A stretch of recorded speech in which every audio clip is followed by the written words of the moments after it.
Hi friends, welcome to Subi tailoring. நம்ம இந்த வீடியோவில் என்ன பார்க்க போகிறோம் அப்படின்னா 6 இயர் பேபிஸ் தான் நம்ம ஒரு ஃப்ராக் ஒன்று ஸ்டிச் பண்ண போகிறோம். அதுக்கு பாருங்கள், கீழ் பார்ட்டினோட அளவு பாருங்கள். கீழே வந்து இப்போ 4 இன்ச் வச்சு நான் ஃபஸ்ட்டு மார்க் பண்ணிக்கிறேன். இந்த கிளாத் பார்த்திங்கன்னா 4ஆக மடித்து போட்டுக்கணும். மடித்து போட்டுட்டு மேலே வந்து 4 இன்ச் வச்சுருக்கோம். இங்கே கீழே பார்த்திங்க அப்படின்னா 22 இன்ச் நான் வச்சுருக்கேன்.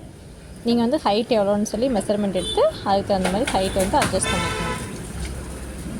இப்போ நம்ம கரெக்டாக அந்த கர்வ்லேயும் நம்ம கட் பண்ணிக்கலாம். மேலேயும் இதே மாதிரி கட் பண்ணிக்கலாம். இது வந்து கீழ்பாட்டுக்கு வந்து மெயின் கிளாத்து. இது பார்த்திங்கன்னா நெக்கு பார்த்திங்கன்னா 2 இன்ச்சு. இது வந்து குட்டீஸ்க்கு வந்து ஃப்ராக்குக்கு மேல் சட்டையினோட அளவு. இது பார்த்திங்கன்னா ஷோல்ட்ரு பார்த்திங்க அப்படின்னா 2 இன்ச் வச்சுருக்கேன். ஃப்ரண்ட் சைடு நெக்கு பார்த்திங்க அப்படின்னா 3.5 இன்ச் வச்சுருக்கேன். இங்கே ஆம்கோலோட இறக்கம் பார்த்திங்க அப்படின்னா 4 இன்ச் வச்சுருக்கேன். இதனோட லென்த்து பார்த்திங்க, செஸ்ட்னோட லென்த் பார்த்திங்கன்னா 7 இன்ச் இருக்குது. 7 இன்ச் மார்க் பண்ணிவிட்டு இங்கேருந்து ஒரு 1/2 இன்ச் டிஸ்டன்ஸில் நான் வந்து கர்வ் வந்து ட்ரா பண்ணியிருக்கேன். ஃபுல் ஹைட் எவ்வளோன்னு பார்த்திங்க அப்படின்னா 12 இன்ச்சு. 12 இன்ச்சு. இங்கே பார்த்திங்கன்னா இந்த இடத்துல வந்து 1 இன்ச் மேலே மார்க் பண்ணி நீங்கள் இந்த மாதிரி கர்வ் பண்ணி மேல் சட்டை வந்து கட் பண்ணிக்கோங்க. இப்போ மீதி உள்ள கிளாத்தையெல்லாம் நம்ம கட் பண்ணிடலாம். ஓகே, கட் பண்ணியாச்சு. இப்போ நம்ம மேல் சட்டை தைக்க ஆரம்பிக்கலாம். இப்போ பாருங்கள், இதுதான் மெயின் கிளாத்து, இது லைனிங் கிளாத்து. இப்போ மெயின் கிளாத்தில் பார்த்தீங்க அப்படின்னா ஃப்ரண்ட் சைடு வந்து மேலே வர்ற மாதிரி போட்டிருக்கேன். நம்ம இப்படியே அடிச்சு திருப்புறது தான். பாருங்கள், துணி அங்கேயும் இங்கேயும் நகராமல் இருக்க ஃபஸ்ட் நான் பின் பண்ணிக்கிறேன். பின் பண்ணிவிட்டு மேலே 1/4 இன்ச் டிஸ்டன்ஸில் நெக் ஃபஸ்ட் அடிக்கலாம். அடிச்சிட்டேன். உள்ளே இருக்கிற மெயின் கிளாத்தை இப்போ கட் பண்ணி விட்டுடலாம். கட் பண்ணிவிட்டு இப்போ சிசர் கட் கொடுத்துக்கலாம். சிசர் கட் கொடுத்துட்டு இப்போ பாருங்கள், மெயின் கிளாத்தை மட்டும் மேலே தையல் போடுறோம். மெயின் கிளாத்தில் இந்த மாதிரி தையல் போடுறதுனால வந்து நெக்கு வந்து நமக்கு பார்க்க வந்து நீட்டாக ஃபினிஷிங் கிடைக்கும். அதுக்காக தான் மேலே வந்து ஒரு படிமான தையல் போடுவோம். இப்போ பாருங்கள், இப்போ திருப்பியாச்சு. திருப்பிட்டு இப்போ மெயின் கிளாத்தில் எட்ஜில் ஒரு தையல் போடலாம். இந்த மாதிரி நம்ம எட்ஜில் ஒரு தையல் போட்டு எடுத்துக்கலாம். இப்போ நீங்கள் திருப்பி உள்ளே இருக்க லைனிங் கிளாத்தில் சுற்றி வர ஒரு தையல் போட்டுக்கலாம்.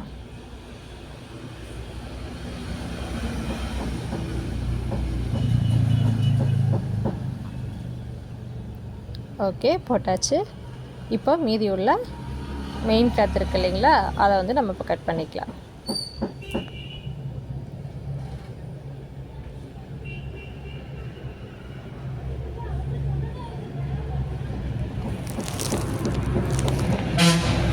கட் பண்ணிவிட்டு இப்போ இது வந்து பேக் சைடு பார்ட்டு, அதனால வந்து நம்ம ஜிப்பு வைக்கணும். பாருங்கள், ஜிப்பு வைக்கிறதுக்கு சென்டரில் நீங்கள் மார்க் பண்ணிவிட்டு இந்த இடத்துல ஒரு தையல் போட்டுங்க. ஏன்னா நம்ம கட் பண்ணும்போது அங்கேயும் நகராமல் இருக்கும். 2 தையல் போட்டுங்க. இந்த 2 தையலுக்கும் இடையில தான் நம்ம கட் பண்ண போகிறோம்.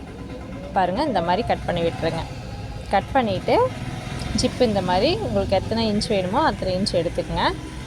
எடுத்துகிட்டு இந்த எட்ஜில் துணியை இப்படி மடித்து நம்ம ஜிப்பு வந்து அட்டாச் பண்ண போகிறோம். இப்படி மடிக்கும்போது பார்த்திங்கன்னா துணி நகர்ந்துடும். அதனால் நம்ம அப்படி மடித்து ஒரு தையல் போட்டுக்கலாம். போட்டுட்டு அதுக்கப்புறம் ஜிப்பை நம்ம அட்டாச் பண்ணோம் அப்படின்னா ஈஸியாக அட்டாச் பண்ணிடலாம். இப்போ பாருங்கள், ஜிப்பு வந்து இப்போ உள் சைடு வச்சுக்கோங்க. மேலே வந்து தலைவில் கொஞ்சம் மடித்து விட்டுக்குங்க. மடித்து விட்டுட்டு இந்த மாதிரி தையல் போட்டு ஜிப்பை உள்ளே வச்சு இந்த மெயின் கிளாத் பார்த்திங்க அப்படின்னா ஃப்ரண்ட் சைடு மேலே வர்ற மாதிரியே தான் வச்சுருக்கேன். வச்சுட்டு இந்த எட்ஜில் அடிச்சுட்டு வாங்க. சேம் இதே மாதிரி அந்த பக்கம் இப்படி மடித்து விட்டுட்டு நம்ம தையல் போட்டு வரலாம். எங்கே உங்களுக்கு கம்ஃபர்டபுளாக இருக்கோ அங்கே ஜிப்பை நீங்கள் மேலே நகர்த்தி விட்டு நீங்கள் தையல் போட்டு வாங்க. இந்த மாதிரி ஜிப்பை ஜாயின் பண்ணோம் அப்படின்னா ஃபினிஷிங் பாருங்கள் எப்படி இருக்குன்ட்டு. ஓகே, இப்போ பேக் சைடு ரெடி ஆகிடுச்சு. அதுக்கடுத்து ஃப்ரண்ட் சைடு. ஃப்ரண்ட் சைடும் சேம் அதே மாதிரி தான். மெயின் கிளாத்தில் ஃப்ரண்ட் சைடு மேலே வர்ற மாதிரி போடணும். லைனிங் கிளாத்து மேலே அதுக்கு மேலே போட்டு பின் பண்ணிக்கணும். இது 1/4 இன்ச் டிஸ்டன்ஸில் ஒரு தையல் போட்டுக்கலாம். போட்டு ஃப்ரண்ட் உள்ளே இருக்கிற கிளாத்தை கட் பண்ணிக்கலாம். கட் பண்ணிவிட்டு சிசர் கட் கொடுத்துக்கலாம். பாருங்கள், இதுலேயும் நாம் லைனிங் கிளாத்தில் மேலே ஒரு படிமான தையல் போடுறோம்.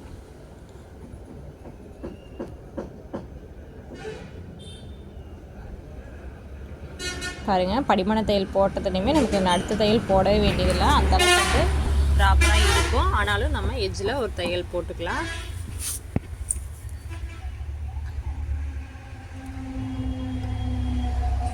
இப்போ சுற்றி வரும் தையல் போட்டுக்கலாம்.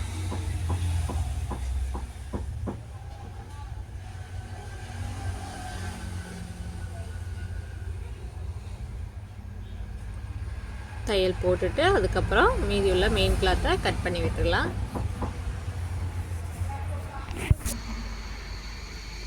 இப்போ சுற்றி வர மெயின் கிளாத் வந்து இப்போ கட் பண்ணியாச்சு. இப்போ பாருங்கள், ஃப்ரண்ட் சைடு வந்து டாட் பிடிக்கணும். அதுக்கு தான் மெஷர்மெண்ட் எடுக்கிறேன். 4 இன்ச் வச்சுருக்கேன். இங்கேயும் 4 இன்ச் டிஸ்டன்ஸில் டாட் பிடிச்சிக்கலாம். ஓகே, ஃப்ரண்ட் சைடு வந்து ரெடி ஆயிடுச்சு. இப்போ ஃப்ரண்ட் சைடு பேக் சைடும் ஷோல்டர் ஜாயின் பண்ணிக்கலாம். 1/2 இன்ச் டிஸ்டன்ஸில் நம்ம ஷோல்டர் ஜாயின் பண்ணிக்கலாம்.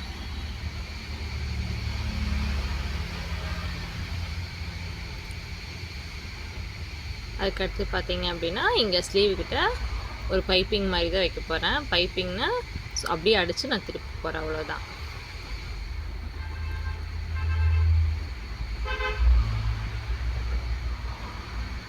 இந்த மாதிரி மெயின் கிளாத் மேலே வச்சு ஒரு 1/4 இன்ச் டிஸ்டன்ஸில் மேலே ஒரு தையல் ஓட்டிட்டு வரேன்.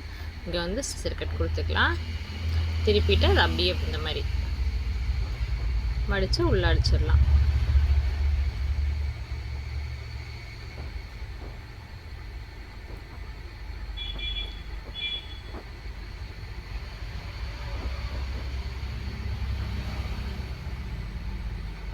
மேலே எட்ஜ்லேயும் இன்னொரு தையல் போட்டுக்கலாம்.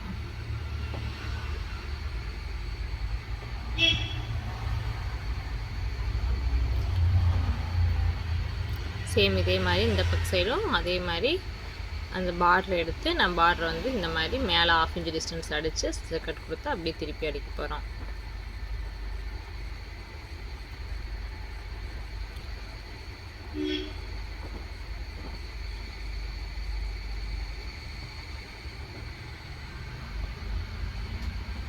இப்போ பார்த்தீங்க அப்படின்னா மேல் கிளாத்தும் கீழ் கிளாத்தும் இப்போ ஜாயின் பண்ணிக்கலாம். இப்போ லைனிங் கிளாத்தும் மெயின் கிளாத்தும் கீழே இருக்கிற கிளாத்தும் நான் அட்டாச் பண்ணி வச்சுருக்கேன். இப்போ பார்த்தீங்க அப்படின்னா மேல் சட்டையும் கீழ் பாவாடையும் சென்டரில் இந்த மாதிரி தையல் போட்டுக்கலாம், சுற்றி வரும்.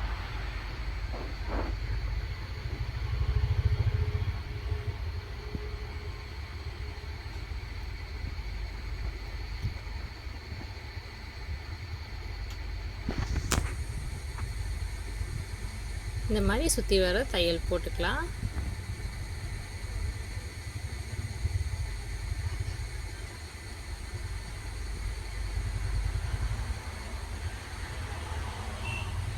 சுருக்கு இல்லாமல் நீட்டாக எடுத்து விட்டுட்டு நீங்கள் இந்த மாதிரி தையல் போட்டுக்கணும்.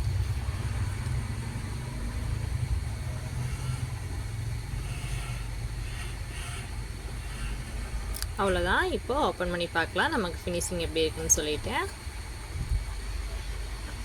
பாருங்கள், இந்த மாதிரி தான் நமக்கு ஃபினிஷிங் இருக்குது. இப்போ கீழே வந்து ஒரு 1/4 இன்ச் டிஸ்டன்ஸில் சுற்றி வர மடிச்சு அடிச்சுக்கலாம்.